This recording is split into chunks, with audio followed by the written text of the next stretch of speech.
Hey y'all, and welcome back to Booked with the Cook. Today we have a special request episode. A few of y'all have asked me to make another video about stocks. No, not that kind. Yeah, there we go.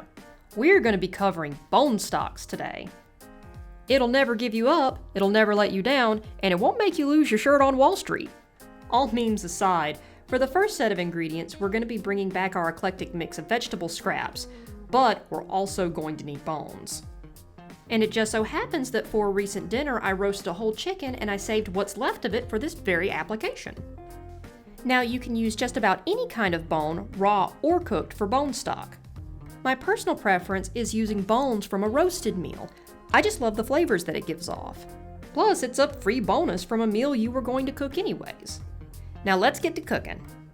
Just like with our vegetable stock, start by pouring in a little bit of olive oil.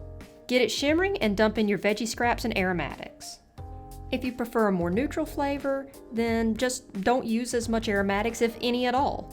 The great thing about stocks like this one is how customizable they are. If you don't like a specific ingredient, throw it out. Not gonna hurt my feelings. Let that sizzle for about a minute, and then it's time to add in your chicken bones. Once that's smelling good, we're gonna pour in roughly 12 cups of water, just enough to cover the veggies and the bones, just like last time.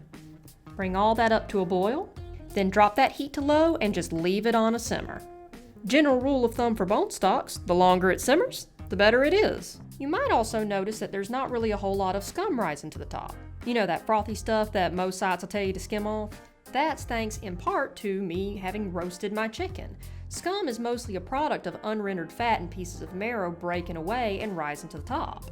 When you roast your chicken first, you're breaking down all of that stuff before it ever even makes it into your pot, so you don't have to worry with it as much, and you'll likely end up with clearer stock. Now I'm going to show y'all my new favorite flavoring secret.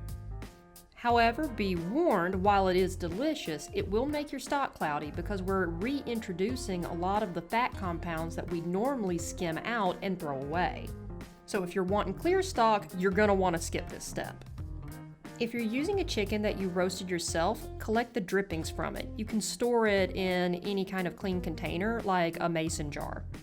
Now, you can use this stuff for all kinds of dishes, and rendered chicken fat like this is sometimes referred to as schmaltz, a Yiddish word that comes from a Germanic root word that means to melt. And y'all, this stuff is delicious. I used butter when I roasted my chicken, so when I was cleaning up, I just threw all of the drippings over into a mason jar. If you can't use butter for dietary reasons when you're roasting your chicken, just replace it with your favorite oil or fat. It's really not a big deal. If you're refrigerating this, and you should be, the oil and the fat will separate from one another like this. As you can see, the schmaltz and the butter have separated into their own layers, with the heavier rendered chicken fat sinking to the bottom and the butter fat rising to cap off the top. What you're going to want to do is scrape off that butter, get a bit of your schmaltz, and toss it in. Now, I'm going to pause right here for a second. I did this as an experiment to see how much flavor this was going to add to my stock. The answer? A lot. However, now I realize that there was a better way to do this. Let's rewind a bit. Remember how at the very beginning I told you to pour some olive oil into your pot to saute your veggie scraps?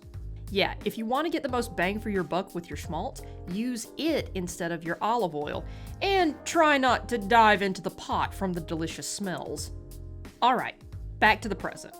Now that you have all your ingredients in and it's simmering on low heat, you're just going to leave it alone for no less than 2 hours, and you can actually take this bad boy all the way up to 4 if you want, stirring occasionally, of course. Once it's tasting the way you want, drain it, strain it, jar it, weep that Daft Punk has retired, and that's all there is to it. You can use this delicious and rich stock for all kinds of soups, or even just on its own with a slice of hearty bread. That's it for this episode. If you liked this video, give us a thumbs up, and if you have any questions or requests, drop them in the comment section down below. I'll see y'all later. Until next time, take care!